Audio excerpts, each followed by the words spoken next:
ஞானானந்தமயம் தெய்வம் நிர்மலஸ்படிகாகிருதியும் ஆதாரம் சர்வ வித்யாநாமய கிரீவம் பாஸ்மகே நேரில் அனைவருக்கும் மாஸ்டர் கே செய்யுங்காரின் பணிவான நமஸ்காரங்கள்.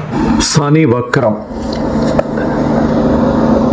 இப்போ நம்ம சனி வக்ரத்தை பற்றி பார்க்க வந்திருக்கோம்.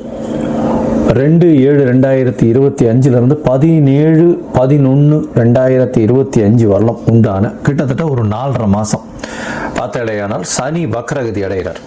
இந்த சனி வக்ரகதி அடைகிறது அப்படின்னா என்ன அப்படின்னா, பொதுவாகவே வக்ரம் என்பது அப்படின்னு பார்த்தாலேயானால் தன்னுடைய திறனை இழக்க செய்வது. அதனால் தன்னுடைய செயல்களில் அதனுடைய செயல்கள் இழந்து இருக்கக்கூடிய காலகட்டமாக இருக்கும். அது என்ன செய்யணும் இருக்கோ அந்த இடத்துல இருக்கக்கூடிய விஷயங்களை செய்ய முடியாத நிலைமையை வக்ரம் என்று சொல்கிறோம். அதனால தான் சொல்கிறது வக்ரகதி அடைகிறதுன்றது மூலியமாக அவர்களுடைய திறமை கம்மியாகக்கூடிய வாய்ப்புகள் உண்டு. சரி, இப்போ இந்த கிரகத்திலேயே எடுத்து பார்த்தோமே ஆனால் சனி பகவான் வக்ரகதி அடைகிறார். எண்ணிலிருந்து 2/7/2025 அதாவது ஆனி மாதம் கிட்டத்தட்ட ஒரு 18ஆம் தேதியிலிருந்து அவர் வக்ரகதியில் போகிறார். வக்ரகதியில் போகும்பொழுது என்ன ஆகும் அப்படின்னு பார்த்தீங்கன்னா, பொதுவாகவே வருட கிரகங்கள் அப்படின்னு சொல்லக்கூடியது, அதாவது குருவும் சனியும், ராகு கேத்துக்கு வக்ரம் கிடையாது, சூரியனுக்கு கிடையாது, சந்திரனுக்கு கிடையாது. மிச்சம் இருக்கக்கூடிய கிரகங்களுக்கு பார்த்தாலேயானால் வக்ரம் அடையக்கூடிய வாய்ப்புகள் உண்டு. இதில் வருட கிரகங்களுக்கு பார்த்தாலேயானால் சனி குரு இந்த 2 கிரகங்களுக்கும் 5ஆம் இடத்திலிருந்து, அதாவது அவர்கள் இருக்கும் இடத்திலிருந்து 5ஆம் இடத்திற்கு போகும்போது வக்ரம் ஆரம்பிக்கிறதும், அதற்கப்புறம் 9ஆம் இடத்திற்கு போகும்போது வக்ர நிவர்த்தி அடைகிறதும் இது நார்மலாக நடக்கக்கூடிய ஒரு விஷயம். சனி பகவான் ஒரு ராசியில் 2.5 வருஷம் அவர் இருக்கக்கூடிய காலகட்டங்கள்னு பார்க்கும்போது கிட்டத்தட்ட 2 தரம் வக்ரகதி ஆகக்கூடிய வாய்ப்புகள் மிகவும் அதிகமாக இருக்கும். 2லிருந்து 3 தரம் ஆகக்கூடிய வாய்ப்புகள் இந்த 2.5 வருஷத்தில் நடக்கக்கூடிய வாய்ப்புகள் உண்டு. ஏன்னா சனி ஒரு வருஷத்துக்கு பார்த்தாலேயானால் 12 ராசிக்கு சூரியன் சுற்றி வரும்போது 5லிருந்து 9ஆம் ராசி வரும்போது ஒரு வருஷமும் அந்த மாதிரியான வக்ரகதிகள் அடையக்கூடிய வாய்ப்புகள் உண்டு. சரி, இப்போ சனி வக்ரகதி அடைகிறதுனால என்ன ஆகும் அப்படின்னு பார்த்தாலேயானால், சனி வக்ரம் ஆகும்பொழுது அதனுடைய செயல்பாடுகளில் நிச்சயமாக தன்மை இழக்கக்கூடிய வாய்ப்பு உண்டு. சரி, அதனுடைய செயல்பாடுகள்னு எடுக்கும்பொழுது அதனுடைய காரகத்துவம்னு சொல்லக்கூடியது, சனி பொதுவாகவே ஆயுள் காரகன் அப்படின்னு ஜோதிட சாஸ்திரத்தில் கொடுக்கப்படுறது. அதை தவிர சனி பகவானை காரகத்துவத்துக்கு முக்கியமாக சொல்லக்கூடியது அப்படின்னு பார்த்தோம்னா, உங்களுடைய தொழிலை சார்ந்த கர்ம காரகன்னு சொல்லக்கூடியது சனி பகவான் உள்ளது. அதனால் தொழில் சார்ந்தோ உங்களுடைய ஆயுள் சார்ந்தோ உண்டான விஷயங்களை சனி பகவானை குறிப்பிட்டு பார்ப்பாங்க. ஏன்னா காரகத்துவத்துக்கு அந்த சனி பகவானை அந்த விஷயத்தை செய்யக்கூடியவர். சரி, இந்த காலகட்டத்தில் வக்ரகதியில் இருக்கும்பொழுது என்ன ஆகும் அப்படின்னா, சில நேரங்களில் சில பேருக்கு பார்த்தாலேயானால் வக்ரம் பெற்ற சனியாக இப்பொழுது வரும்பொழுது சில விதமான பிரச்சனைகளை ஏற்படுத்தக்கூடிய வாய்ப்புகள் இருக்கும். எப்படி அப்படின்னா, அவர்கள் உடல் நலத்தில் பின்னடைவு ஏற்பட்டிருந்தாலோ, இல்லைன்னா வியாபார நிமித்தமாக புது முயற்சிகள் எடுக்கக்கூடிய காலகட்டமாக இருந்தாலோ அந்த காலகட்டங்களில் பின்னடைவு ஏற்படக்கூடிய வாய்ப்புகள் மிகவும் அதிகம். சரி, இந்த சனி பகவானுக்கு என்ன ஒரு எளிய பரிகாரங்கள் செய்யலாம் அப்படின்னு பார்த்தாலேயானால் சனி காயத்ரி மந்திரம் சொல்லலாம். சனி காயத்ரி மந்திரம் அப்படின்னு சொல்லக்கூடியது என்ன அப்படின்னு பார்த்தாலேயானால், ஓம் காகத்வஜாய வித்மஹே கட்கஹஸ்தாய தீமஹி தன்னோ சனீஸ்வர பிரசோதயாத் அப்படின்ற ஒரு சனி காயத்ரி மந்திரம். அதற்கு பிறகு ஓம் சனீஸ்வராய வித்மஹே சாயாபுத்ராய தீமஹி தன்னோ சனி பிரசோதயாத் அப்படின்ற சனீஸ்வரனுடைய இன்னொரு காயத்ரி மந்திரமும் சொல்லக்கூடியது. இது ஒரு நாளைக்கு 8 முறை ஜபிப்பதன் மூலியமாக சனி பகவானு மூலியமாக அடையக்கூடிய பிரச்சனைகளிலிருந்து விடுபடக்கூடிய வாய்ப்புகள் உண்டு. சரி, சனி பகவானை பொறுத்தவரை ஒரு இடத்துல எந்த இடத்துல இருக்காரோ அவருடைய பார்வைகள்னு சொல்லக்கூடியது 7ஆம் பார்வை எல்லா கிரகங்களுக்கும் உண்டு. அதை தவிர பார்த்தாலேயானால் சனி பகவானுக்கு 3, 10 என்று சொல்லக்கூடிய பார்வைகளும் இருக்கிறதாக ஜோதிட சாஸ்திரத்தில் சொல்றாங்க. சனி பகவானுக்கு ஏன் இவ்வளோ முக்கியத்துவம் கொடுக்கிறோம் அப்படின்னா, அவர் ஆயுள் காரகன் அப்படின்றதுனாலும் உங்களுடைய கர்மத்தை அவர் காப்பார், அதாவது கர்மத்தினுடைய விஷயங்களை சொல்லக்கூடியவர் அப்படின்றதுனாலும் உங்களுடைய பூர்வ ஜென்ம முன்வினைகள் எல்லாவற்றிற்கும் அவர் காரகத்துவமாக அமையறதுனால அவருடைய காலகட்டமான 7 சனி, அஷ்டமத்து சனி, அர்த்தாஷ்டம சனி இந்த காலகட்டங்களில் உங்களுடைய கர்மாவின் பலன்களை நிச்சயமாக கொடுப்பார். அதனால தான் சனி அவருடைய உச்ச வீடுன்னு சொல்லக்கூடிய துலாத்தில் இருக்கிறதுனாலும், ஏன்னா உச்ச துலாம் அப்படின்னு சொல்லக்கூடியது அளவுகோல்னு பேர். அதாவது ஒரு பக்கம் அதிகம் ஒரு பக்கம் கம்மி அந்த மாதிரியான விஷயங்களே கிடையாது. அதனால் 2 பக்கமாக சமநிலையாக பார்க்கக்கூடிய ஒரு சனி என்பதால் அதனால் சனி பகவான் உச்சம் பெறும் இடம் அப்படின்னு சொல்லக்கூடியது அப்படின்னு பார்த்தாலேயானால் துலாம். அவருடைய ஆட்சி வீடுகள்னு பார்த்தாலேயானால் மகர கும்பம்னு சொல்லக்கூடிய மேற்கு இருக்கக்கூடிய இடமாக சொல்றது. சனி பகவானுக்கு பார்த்தாலேயானால் திக்பலம்னு சொல்லக்கூடிய மேற்கில் சக்தி அதிகம், அதாவது இரவு நேரங்களில் பிறந்த குழந்தைகளுக்கு சனியின் மூலியமாக அதீதமான ஆற்றல் இருக்கக்கூடிய வாய்ப்புகள் உண்டு. சரி, சனி பகவானுக்கு உண்டான மரம்னு சொல்லக்கூடியது வன்னி மரம் சொல்லுவா. சனி பகவானுக்கு உண்டான பழங்கள் மாதுளம்பழம், பேரிச்சம்பழம் அப்படின்னு சொல்லக்கூடியது, உலோகங்கள்னு சொல்லக்கூடியது இரும்பு, அது தவிர தோல் சம்பந்தம், இதெல்லாம் சனி பகவானுக்கு உண்டானது, அதாவது தோல்ல பண்ணக்கூடிய பொருட்கள். அதே மாதிரி கீழ்த்தட்டு வேலைகள் செய்பவர்கள், அதாவது கீழ்த்தட்டு வேலைகள் செய்வர்கள்னா இந்த துப்புரவு பணியாளர்கள், இவங்களுக்கெல்லாம் துப்புரவு பணியாளர்கள், அது தவிர இந்த உடல் வேலை செய்பவர்கள், உடல் வலிமை வேலைகள் செய்பவர்கள், அதாவது வீடு இடிக்கிறது இந்த மாதிரியான விஷயங்கள் செய்பவர்கள், இவர்களுக்கெல்லாம் சனியின் தாக்கம் அதிகமாக இருக்கும். சனியின் மூலியமே வேலை மாறுதல்கள், வேலையில் ஏற்றங்கள், அது தவிர கீழ்த்தட்டு மக்களை இழுப்பது, அரசியல் செல்வாக்கு பெறுவது, இது எல்லாமே சனியினுடைய வேலையாகவே இருக்கும்.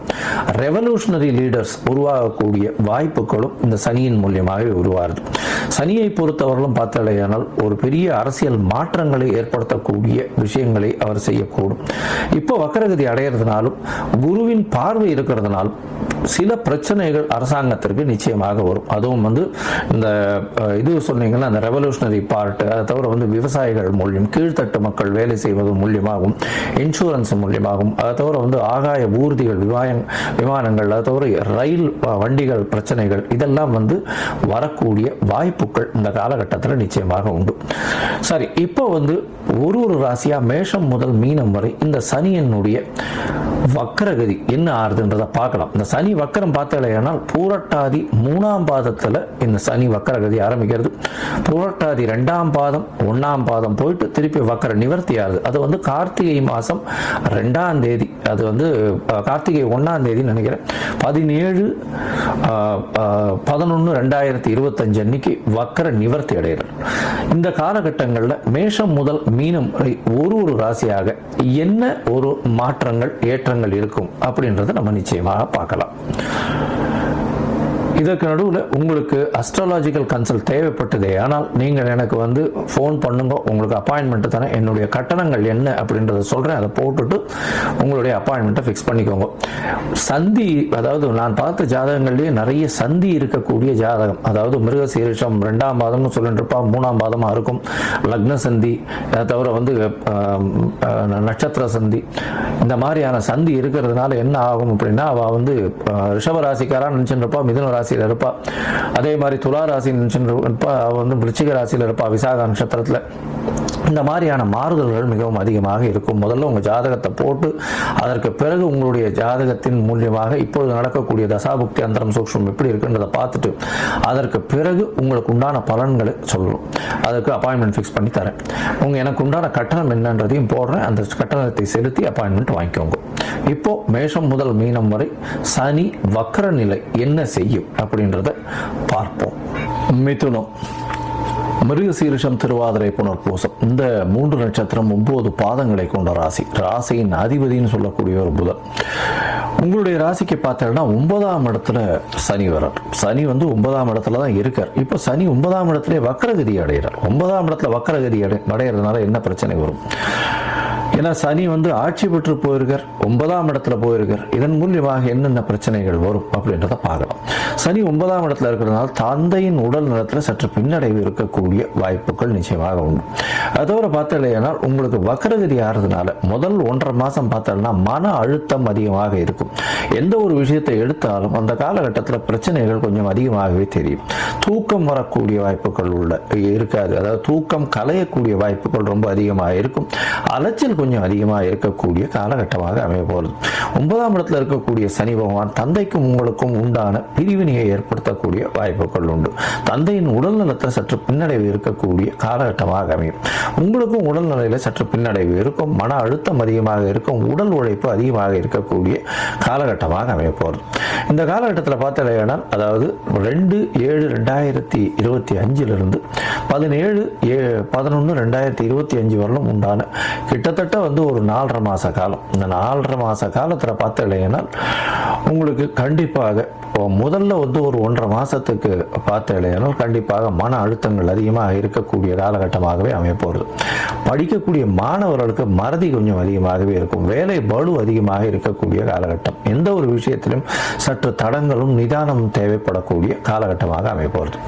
சரி, இந்த காலகட்டத்தில் பார்த்தீங்கன்னா இதற்கு அடுத்து இருக்கக்கூடிய 1.5 மாதத்தில் பார்த்தீங்கன்னா தேவையற்ற செலவுகள் வரும். தேவையற்ற செலவுகள், வீண் செலவுகள் வரக்கூடிய வாய்ப்புகள் நிச்சயமாக இருக்கு. ஏன்னா உங்களுடைய ராசிக்கு பார்த்தோம்னா 9ஆம் இடத்துல இருக்கக்கூடிய சனி பகவான் உங்களுடைய ராசிக்கு 9ஆம் இடத்துல இருந்து இருக்கிறது வந்து அந்த அளவு விசேஷத்தை கொடுக்காது.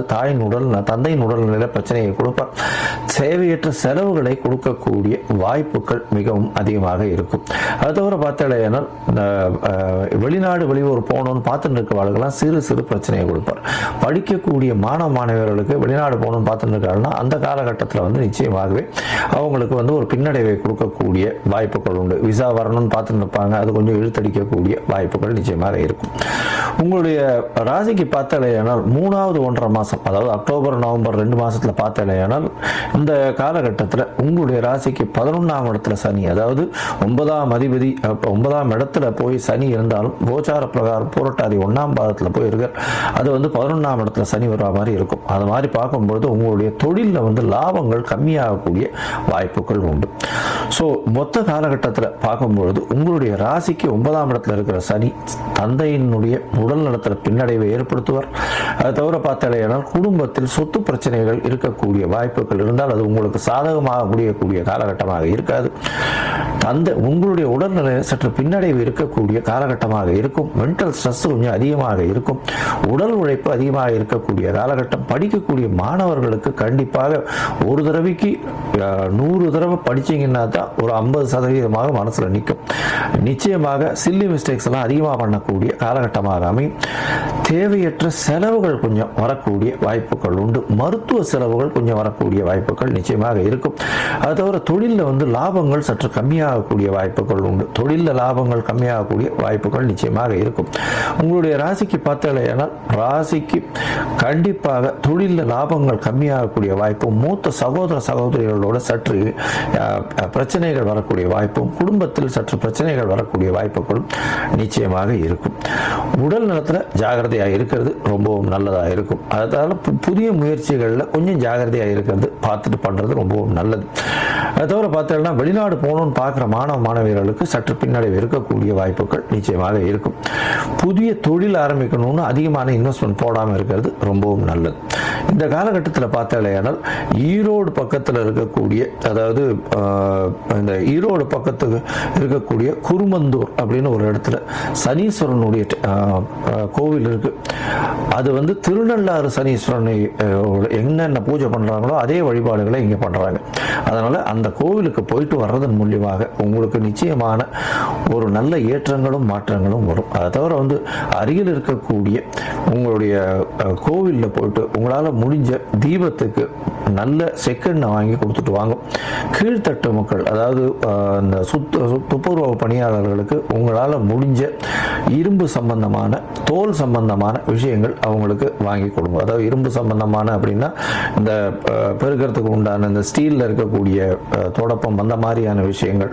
அதை தவிர வந்து இந்த முறம், அந்த மாதிரி இந்த பாண்டு, இந்த இது உடல் உழைப்பு அதிகமாக இருக்கக்கூடியவர்களுக்கு இந்த பாண்டு, கடப்பாறை, மண்வெட்டி, இந்த மாதிரியான விஷயங்கள் வாங்கி சனிக்கிழமை அன்னைக்கு அவங்களுக்கு வீட்டுக்கு கூப்பிட்டு தானம் கொடுக்கறது ரொம்பவும் நல்லது. காசு கொடுக்க வேண்டாம், சாப்பாடு கொடுக்க வேண்டாம். இது ரெண்டு மட்டும் பண்ணாதீங்க. அதை தவிர வந்து எண்ணெய் தானம் கொடுங்க, நல்லெண்ணெய் தானம் கொடுங்க, தோல் சம்பந்தப்பட்ட விஷயங்கள் தானம் கொடுங்க. அதாவது தோல் பேக், அந்த மாதிரியான விஷயங்கள். அதை தவிர பிசிக்கலி சேலஞ்சாக இருக்கிறவங்களுக்கு தோல் சம்பந்தப்பட்ட, இரும்பு சம்பந்தப்பட்ட தானங்கள் பண்ணுங்க. மொத்தத்தில் இந்த மிதுன ராசிக்காரர்களுக்கு நிச்சயமான ஏற்றம் இருக்கும். இருந்தாலும் சிறு சிறு தொல்லைகள் இந்த சனி பகவான் மூலியமாக இருக்கக்கூடும்.